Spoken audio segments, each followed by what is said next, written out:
Salut tout le monde. Aujourd'hui on va lire le chapitre numéro 19 de Arthur Rimbaud et l'épilogue. Et après c'est la fin de ce livre, ce fameux livre Arthur Rimbaud.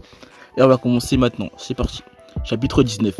Les grilles de l'hôtel particulier s'ouvrent sur les vignes de Montmartre, sur rue du Nicolet. La maison, bien séparée des deux pavillons formant écurie et remise, est entourée d'un jardin soigneusement entretenu. Le soleil d'octobre en fait un havre tranquille. Seuls les gazouillis des moineaux et les coups de ciseaux du jardinier, occupés à tailler les rosiers, ponctuent le silence. La demeure est bâtie sur 2 étages. Au premier, la chambre de monsieur et madame Beaumotet de Fleurville, beaux-parents de Paul Verlaine, celle des jeunes époux. Et enfin la chambre d'amis. Le rez-de-chaussée se partage entre une grande salle à manger et 2 salons. On a décidé d'abandonner le salon or et bleu, rehaussé de satin cerise pour s'installer dans le second, celui dont les fauteuils canapés bergères de style Louis XV sont recouverts de velours d'Utrecht jaune. En effet, Madame Motet de Fleurville, qui se pique de littérature depuis le mariage de sa fille Mathilde avec un poète célèbre, a jugé que l'endroit serait plus propice à recevoir un hôte de marque. Tout est enfin prêt dans la maison. Les ordres ont été donnés aux domestiques et les 2 femmes patientent autour d'une tasse de thé. À quelle heure Paul est-il parti ? Demande Madame de Fleurville. Il y a une demi-heure à peu près, répond Mathilde. Il a entendu Charles Cros, en retard comme d'habitude, et tous 2 ont quitté la maison en catastrophe. J'espère qu'ils ne vont pas manquer l'arrivée du train. Cela ferait mauvais effet. Le jeune homme ne connaît pas du tout Paris. Je ne sais pas, je ne crois pas. Je pense qu'il arrive directement de Charleville, où se trouve cette ville. Je n'ai jamais entendu parler. Voyons, dans les Ardennes, je crois. Les Ardennes. Ah, Mathilde, soucieuse, triture depuis un bon moment, déjà un mouchoir de dentelle, ce qui a le don d'agacer sa mère. Celle-ci se lève, fait quelques pas vers la fenêtre, change un bibelot de place, puis s'asseyant de nouveau près de sa fille, finit par lui retirer le mouchoir des mains. Pourrais-tu me dire ce qui te tracasse ? S'exclame-t-elle. Je ne sais pas, murmure Mathilde. J'aurais du mal à expliquer, mais l'enthousiasme de Paul à l'idée d'héberger ce jeune poète me semble excessif. Il n'a rien d'excessif. Paul a lu ses poèmes et estime que son travail est remarquable. Il faut aider les jeunes. En cela, je suis parfaitement d'accord avec lui. En tout cas, si celui-ci devient célèbre, en un jour, nous pourrons nous vanter d'avoir été les premiers à croire en lui. Mathilde fixe ses mains, et l'absence du mouchoir semble la rendre plus nerveuse encore. Il n'y a pas que cela, reprend-elle d'un ton vif. On raconte de drôles de choses à son sujet. Il paraît qu'à Charleville, il aurait été écrit le mot de Combronne sur le mur. Oui, parfaitement. Et même pire que cela, ajoute-t-elle en rougissant. C'est donc ça qui te tracasse, lance Madame de Fleurville dans un éclat de rire. Mais tu confonds tout, petite sotte, dit-elle en pinçant gentiment les joues de sa fille. Ce n'est pas lui, c'est un certain Alcide Bava, qui a écrit aussi des poèmes. Celui-là, oui, c'est un voyou de la pire espèce, mais il n'a rien à voir avec notre petit génie. Comment le vois-tu, toi ? Demande-t-elle, les yeux perdus dans le vague. Je ne sais pas trop, il est vraiment très jeune, paraît-il. Et moi, je l'imagine grand, mince, voire un peu très frêle, très élégant, le regard noir, romantique, avec de longues mains fines et blanches. Oh, comme j'ai hâte de le voir. Le gros lot de la grille les fait sursauter. Qui c'est la petite lettre ? S'inquiète même Madame de Fleurville. Paul n'a pas l'habitude de sonner. La femme de chambre ne tarde pas à passer sa petite tête ronde par l'entrebâillement de la porte. Il y a dehors une espèce de... Enfin, un jeune homme qui prétend être attendu. Son nom, Alphonse Rimbaud. Arthur Rimbaud, idiote. Vite, faites entrer, ordonne Madame de Fleurville. Le temps d'un dernier coup d'œil sur le miroir pour vérifier que le corset est bien serré et que les bijoux ne sont pas trop voyants. Et l'invité entre. Il s'arrête sur le pas de la porte, croisant le regard vers lui. Il baisse les yeux et rougit, puis il reste là, la mine renfrognée, les bras bâillons. Son vieux manteau trop large, son pantalon trop court qui laisse voir les chaussettes bleues, un peu plissées, tricotées dans une laine grossière et ses godillots tout croûtés. Il a l'air d'un gamin qui a grandi trop vite, d'un paysan. Les 2 femmes, quelque peu interloquées par l'irruption du jeune potache, ont oublié les paroles de bienvenue et les compliments qu'elles avaient préparés. Bonjour, finit par bredouiller la mère. Bonjour, monsieur Rimbaud, ajoute la fille. Il faut un vague de signe de tête sans retirer son chapeau gris tout bosselé qui lui cache à moitié les yeux. La politesse, il n'en a rien à faire. Vous avez un bagage, reprend Madame de Fleurville. Il fait non de la tête. Vous voulez dire que vous avez laissé votre valise à la gare ? Nouveau signe de tête négatif. La mère et la fille échangent un regard. Eh bien, entrez donc, asseyez-vous, propose Madame de Fleurville en essayant de sourire. Mais ses lèvres restent crispées. En un rictus sévère, il embrasse la pièce d'un bref regard, puis se décide enfin à quitter le seuil de la porte. Sur le parquet ciré, ses gros gigogios laissent des traces de boue. Il se cale dans un fauteuil après avoir essayé une chaise. Prenez-vous du thé? Non. Madame de Ferville lance un regard en coin à sa fille qui, tant bien que mal, bredouille quelque chose pour lui venir en aide. C'est absurde, n'est-ce pas? Paul a dû rater votre train. Je lui avais pourtant bien dit qu'il traînait trop, qu'il valait mieux partir à l'avance. Il lève les yeux sur elle. Son regard bleu est assez beau. Et ça est assez beau. Mais farouche. Avez-vous trouvé la maison facilement? Oui. Eh bien, cela vous a donné l'occasion de visiter un peu pareil. Un silence s'ensuit, qui paraît durer une éternité. Sur ces entrefaites, arrive le chien de la maison. Il file droit sur l'inconnu en frétillant de la queue et le renifle de pied en cap. Par l'inconnu, son la compagne et porte des effluves auxquels un chien de salon n'est plus guère habitué. Le jeune homme le caresse avec un peu de brutalité, comme le font les paysans. Il a des mains assez larges, rougeaudes, et ses ongles sont noirs. Comment s'appelle-t-il? Les deux femmes sont si surprises par l'accent ardennais fortement marqué, par la voix rauque comme si elle était en pleine nuit, qu'elle laisse la question sans réponse. À leur grand soulagement, un bruit de pas se fait entendre dehors et la porte s'ouvre. Verlaine entre, il s'avance vers le jeune homme après avoir négligemment jeté son chapeau sur un fauteuil. Il échange une longue poignée de main. L'un est affligé d'une calvitie naissante, porte un collier de barbe et ses pommettes saillantes font ressortir l'éclat de ses petits yeux noirs. Il a 27 ans, 10 ans de plus que l'autre. L'autre avec sa tête d'enfant sur son grand corps d'adolescent le fixe de ses yeux immenses, bleus, clairs avec de l'admiration, de l'émotion, de l'angoisse, avec autre chose aussi. Épilogue de Arthur Rimbaud. Rue Saint-Barthélemy, triste, exigu. L'appartement rappelle celui de la rue Bourbon. Il y a bien longtemps, autrefois, il vivait à 5 sous le même toit. Aujourd'hui, elles ne sont plus que deux femmes seules. Dans le grand fauteuil, la mère s'est assoupie. Elle a sombré dans le sommeil brusquement, comme le font les vieux. La tête penchée sur le côté, la bouche ouverte. Sa respiration est difficile. La lassitude se lit sur son visage.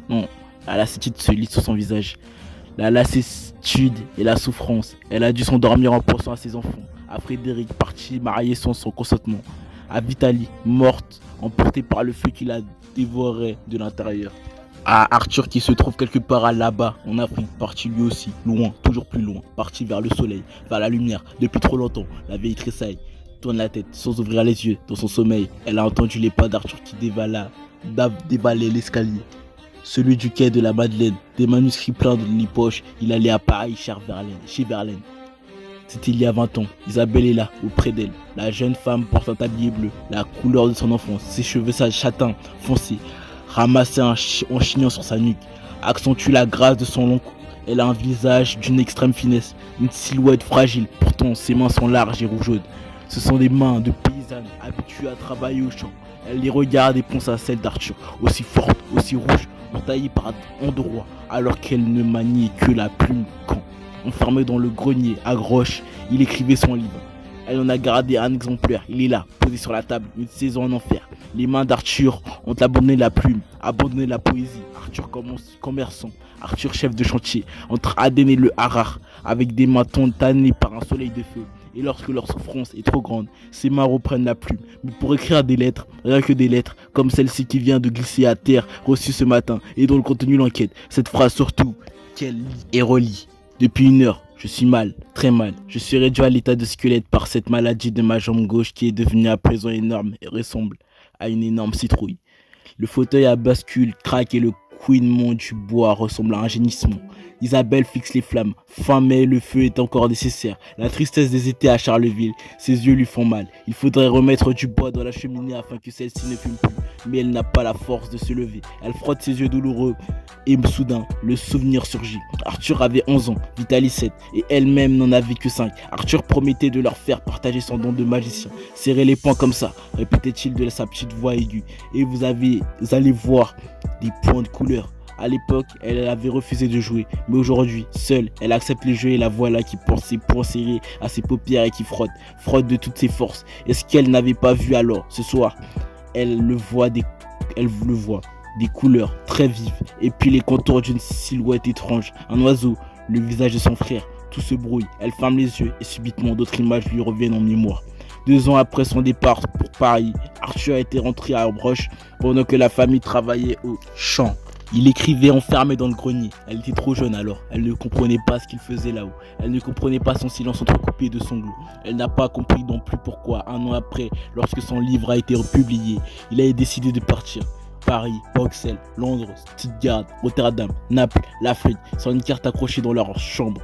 Vitaly entourait toutes les villes où il passait. Vitaly était sa préférée. Elle le sait et n'en est pas jalouse. Vitaly et le comprenait. Elle lui ressemblait. Et Vitaly est morte. Isabelle frissonne dans son sommeil. Elle revoit Arthur lors de l'enterrement de sa sœur. Le crâne rasé en signe de deuil, le visage baigné de larmes. Elle avait eu alors la sensation qu'il ne tarderait pas à la rejoindre. Mais ce soir, elle refuse cette idée. Elle cherche une autre image de son frère. Pense à une photo qu'il lui a envoyée plus tard.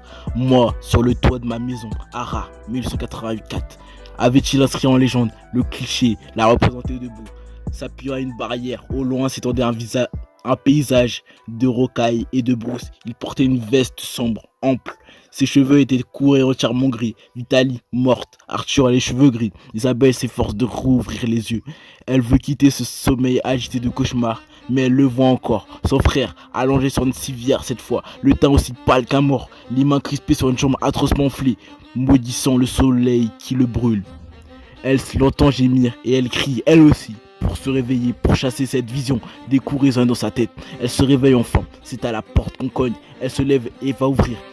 Ernest Delahaye se tient sur le seuil, pâle. Il lui tient un papier, un télégramme destiné à Madame Rimbaud. Marseille, 22 mai 1891, déposé à 2h50 du soir. Rimbaud. Arthur, aujourd'hui, toi ou Isabelle, venez. Marseille par train express. Lundi matin, on ampute ma jambe, danger mort. Affaire sérieuse à régler. Arthur, hôpital, Conception. Répondez. Les hommes en blanc ont terminé leur visite et échangent leurs impressions sur le pas de la porte. Il semble un peu mieux ces jours-ci, dit le plus jeune. Oui, mais cela n'annonce rien de bon. Ce n'est qu'une courte période de rémission avant le dernier souffle. Nous ne pouvons plus rien pour lui, n'est-ce pas? Non, le cancer s'est généralisé et peu à peu, la paralysie va gagner le corps tout entier. Le docteur Baudier jette un coup d'œil à travers la porte sur son patient accroupi. Il y a quelque chose dans son cas que je ne comprends pas, reprend-il. Vous s'exclame le jeune médecin. Pourtant, avec votre expérience, oh l'expérience, répète le docteur Baudier en hochant la tête, sans quitter du regard le visage de son patient. Jamais, poursuit-il, je n'ai vu un malade délirer de cette façon. Je veux dire, avoir des moments de délire aussi étranges, aussi beaux. Pas. Le délire est imputable à la morphine, tout simplement. Non. J'ai donné des instructions pour qu'on arrête la morphine. Il y a 3 jours déjà. Il ne prend plus rien et pourtant, alors c'est la fièvre qui est responsable. Le docteur Baudier se tourne vers son confrère et rétorque d'un ton sec. Il ne peut y avoir d'explication rationnelle à toute chose. Même en médecin, vous l'apprendrez plus tard. On dirait que, ouvrant un peu plus la porte, il observe encore longuement son patient. On dirait qu'il achève sa vie dans une sorte de rêve continuel. Parfois, lorsque je l'examine, il me dit des choses bizarres très doucement. Oui, il évoque ses rêves et ses mots sont si beaux que je serais incapable de les rapporter sans les trahir. Une fois, même il m'a pris à témoin. Il semblait réellement voir quelque chose et me demander si moi aussi je le voyais. Il parlait de couleurs, de feu, de magie. Savez-vous que lorsqu'il était très jeune, il écrivait des poèmes? Son collègue ne lui répond pas. Il a déjà sorti la fiche du malade suivant. Oui, vous disiez. Lance-t-il au bout d'un moment. Je disais que j'ai un service à vous demander. À partir d'aujourd'hui, je vous confie les visites. Je ne peux plus l'examiner, ses larmes bouleversent. Derrière la porte de la chambre, Isabelle n'a pas perdu un mot de la conversation. Tandis que les silhouettes blanches s'éloignent, elle demeure immobile en un instant, souriante. L'annonce de la mort prochaine de son frère ne la guère surprise. Elle soigne Arthur avec un dévouement extrême depuis 5 mois maintenant. Et, comme le vieux médecin, elle a été le témoin direct de ses délires, de ses visions. À Roche, tout d'abord, lorsque, après son amputation, il a passé un mois de convalescence dans la ferme familiale. Elle ne le quittait pas une minute quand, malgré ses souffrances, il souhaitait se promener dans la campagne ardennaise en pestant contre ce sordide été 1891. Ses pluies incessantes et sa bise glaciale quand, claudiquant, béquillant, il attendait la jambe articulée que les médecins lui avaient promise pour repartir. Elle était encore là lorsque, à la fin du mois d'août, la douleur l'a de nouveau immobilisé. Des heures entières, il demeurait assis sous le noisetier. Dans la cour, le regard perdu au loin. Elle se tenait à ses côtés, satisfaisant ses moindres désirs, ne laissant personne s'approcher de lui. Et elle en a été récompensée car elle a eu le privilège à de brefs instants de partager ses visions. Où une fois à Roche, elle a vu le ciel gris s'illuminer de couleurs, l'oiseau, le voleur de feu. Puis le malade progressait encore et il a fallu le faire hospitaliser une seconde fois. À présent, elle ne quitte plus cette chambre d'hôpital en ce mois de novembre. Elle remercie le ciel d'avoir pour son frère retardé l'hiver. Oui, le bleu du ciel à Marseille est sans retard et sans nuage. Et le soleil est au rendez-vous. Isabelle, comme chaque matin, le prénom de sa sœur est le premier mot qu'Arthur prononce au réveil. Elle s'avance vers le lit. Il est terriblement amaigri. Sa respiration est courte, saccadée. Sa jambe gauche n'est plus qu'un moignon. Son bras droit, inerte, repose sur une épaisse couche de eau. What? Et le gauche est gonflé de pansements. L'opulente tignasse blonde a fait place à des cheveux gris. Clairsemé, son teint est pâle, ses yeux claircés de noir, méconnaissable. Le garçonnet à la peau rosée, l'adolescent au regard farouche, le commerçant du rare au teint cuivré. As-tu beaucoup souffert cette nuit, mon Arthur? Demande Isabelle, les yeux immenses que le noir des cernes fait paraître plus clair encore. Se tourne vers elle, ils ne sont pas remplis de larmes comme les autres jours. Elle se penche vers sa bouche pour mieux entendre les paroles qu'il a du mal à articuler. Moins, un peu moins. Quel temps fait-il? Isabelle va ouvrir la fenêtre et le soleil entre eux. À flot, dans la pièce, ébloui, Arthur cligne des yeux et sur ses lèvres blêmes, un sourire s'esquisse. Il fait: non, veux-tu que j'arrange sur ton lit? Il fait un signe de tête négatif, tente de bouger son bras gauche, mais une grimace de douleur déforme aussitôt son visage. Qu'est-ce qui te ferait plaisir? Insiste Isabelle, comprenant qu'il veut lui montrer quelque chose. Le sac du harard. Elle se dirige aussitôt vers le placard et en sort un petit sac de toile qu'elle ouvre en serrouillant. Ce sac renferme tous les objets qu'Arthur a rapportés du harard. À Roche, souvent il lui a demandé de les installer dans sa chambre et il a insisté pour les emporter à l'hôpital. Voilà des mois qu'il ne les avait réclamés. Isabelle, heureuse de satisfaire à ce désir soudain, s'empresse de tout mettre en place comme il lui a appris à le faire. Elle déroule des nattes de paille sur le sol, puis dépose sur la table de chevet des pierres ramassées dans le désert, des pierres qui changent de couleur selon la lumière. Sur l'autre table, elle dispose des bijoux, un lourd collier d'argent ciselé et des bagues serties de ces mêmes pierres du désert. Puis tout doucement, prenant garde de ne pas heurter la jambe malade, elle retire le drap du lit et le remplace par un magnifique burnous tissé de coton blanc et de fils d'or acheté à Aden. Lui, allongé, inerte, ponctue ses gestes de sourire et de mots arabes qu'elle ne comprend pas, mais dont elle aime la sonorité chantante. Elle se hâte ensuite d'accrocher au montant de la fenêtre une grande étoffe abyssinienne, chamarrée, aux teintes éclatantes. Enfin, elle allume des bougies et fait brûler de l'encens, pensant ne rien avoir oublié. Elle se tourne vers son frère et l'interroge du regard. Jamy, oui, souvent depuis sa maladie, il lui donne le nom de celui qui fut fidèle, son fidèle serviteur, là-bas au harar. Il lui a longuement parlé de ce compagnon qui le suivait partout. Le petit homme noir a aimé l'aube comme lui. Le petit homme noir avait des insomnies comme lui. Alors elle jouait de la musique la nuit, dans le désert, en faisant sonner deux vieilles casseroles. Il lui avait promis un orgue de barbarie. L'orgue est là, posé dans un coin de la chambre. Arthur l'avait fait acheter dès son arrivée à Roche. Jamy, la musique. Isabelle va s'asseoir devant l'instrument et tourne la manivelle. Aussitôt, le visage d'Arthur s'éclaire. Le contact du burn house sur sa peau lui procure une douce chaleur. Peu à peu, sa douleur s'apaise, ne pouvant mouvoir librement que la tête qui la tourne sans cesse vers les bijoux posés à son cheveu, les flammes de bougies ou l'étoffe suspendues à la fenêtre. Derrière le tissu, le soleil joue avec les couleurs, tape un orange, donne au bleu une intensité profonde, fait briller les fils d'or dans la pièce, se répand le parfum enivrant de l'encens. Et voilà que l'étoffe se gonfle sous le souffle d'une brise légère. Les couleurs chavirent, les flammes affolées dansent, grandissent, alors surgit l'oiseau, le voleur de feu, le faiseur de couleurs. Il vient se poser sur l'oreiller, près du visage d'Arthur, tout près, comme la première fois, quand l'enfant, dans le noir, craignait d'être orphelin. Aujourd'hui, l'homme au corps meurtri a toujours peur du noir. Absence de couleur. Baou, Baou! 20 ans qu'il n'a pas prononcé ce nom. 20 ans qu'il n'a pas crié, qu'il n'a pas écrit, qu'il n'a pas vu. Où sont les courses à travers les cavalcades, les promenades, murmure-t-il. Ma vie est passée, je ne suis plus qu'un tronçon immobile. L'oiseau s'approche encore, il sent son souffle sur sa joue, sa chaleur, alors son regard s'éclaircit. Et peu à peu, il retrouve sa voix d'antan, sa voix d'adolescent, tantôt grave, tantôt au perché. J'ai approché le soleil de trop près et je me suis brûlé. L'oiseau s'est posé tout contre lui. Son plumage se mêle à sa chevelure jusqu'à se fondre complètement. Le bleu des yeux s'illumine.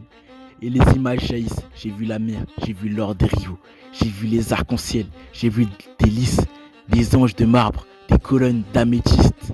L'oiseau et le poète ne font plus qu'un.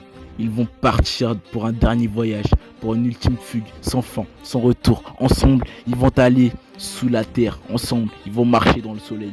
Trouver la lumière, le rendez-vous des voleurs de feu. Au fond de la pièce, le petit orgue s'étue. Une dernière note de musique. Un dernier son de poésie. A noir, E blanc, I rouge, U vert, O bleu. Bon, pour ceux qui n'ont pas compris, A c'est le noir, E c'est le blanc, I c'est le rouge, U c'est le vert. Et O c'est le bleu.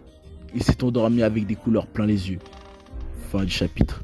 J'espère que vous aurez aimé même fin d'Arthur Rimbaud tout court. J'espère que vous aurez aimé ce livre-là. On va s'arrêter là-dessus et on se retrouve pour les nouveaux livres, quoi. Si j'ai un nouveau livre à lire pour les cours, bon bye. Au revoir.